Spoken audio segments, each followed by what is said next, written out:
আজ আমি যুগপুরুষ স্বামী বিবেকানন্দ সম্পর্কে কিছু কথা বলতে চাই। তিনি 1863 সালের 12 জানুয়ারি এই কলকাতা শহরে জন্মগ্রহণ করেন। তার আসল নাম ছিল নরেন্দ্রনাথ দত্ত ও ডাক নাম ছিল বিলে। ছেলেবেলায় বিলে ছিল বেশ আংপিটে, কিন্তু সে নতুন কিছু শিখতে, খেলাধুলো করতে ও অন্যদের সাহায্য করতে পছন্দ করতেন। ছোটবেলা থেকেই তিনি কোনো জিনিস নিজের চোখে না দেখে বিশ্বাস করতেন না।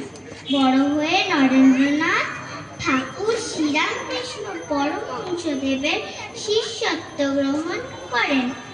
তার গুরু শ্রীরামকৃষ্ণদেব তাকে জীবন ও আধ্যাত্মিকতা সম্পর্কে মূল্যবান পাঠ শিখিয়েছিলেন। গুরুর বাণী সারা বিশ্বে ছড়িয়ে দিতে তিনি আমেরিকার শিকাগোতে বিশ্ব ধর্ম সম্মেলনে যোগ দেন। সেখানে তিনি বক্তৃতার শুরুতেই "আমার আমেরিকার ভাই ও বোনেরা" বলে সম্বোধন করে সকলকে মুগ্ধ করেন। পরে মার্গারেট এলিজাবেথ নোবেল স্বামীজির শিষ্যত্ব গ্রহণ করে ভগিনী নিবেদিতা নামে এই ভারতবর্ষে আসেন। এই মহাপুরুষ আমাদের শিখিয়েছিলেন সকল মানুষকে সমান মর্যাদা দেওয়া, সকল ধর্মকে সম্মান করা। সত্যের জন্য সব কিছুকে ত্যাগ করা যায়, কিন্তু কোনো কিছুর জন্য সত্যকে ত্যাগ করা যায় না।